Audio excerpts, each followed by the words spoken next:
Көздеріңізді жұмып, мына сөздерді іштей қайталаңыз.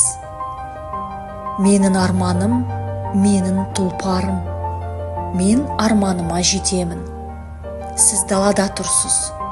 Жаныңызда арғымақ тұлпар дайын тұр. Ол сіздің армандарыңызға жетуге арналған. Өз мақсатыңызға сенімді болыңыз. Күш қуатыңыз шексіз екенін сезініңіз.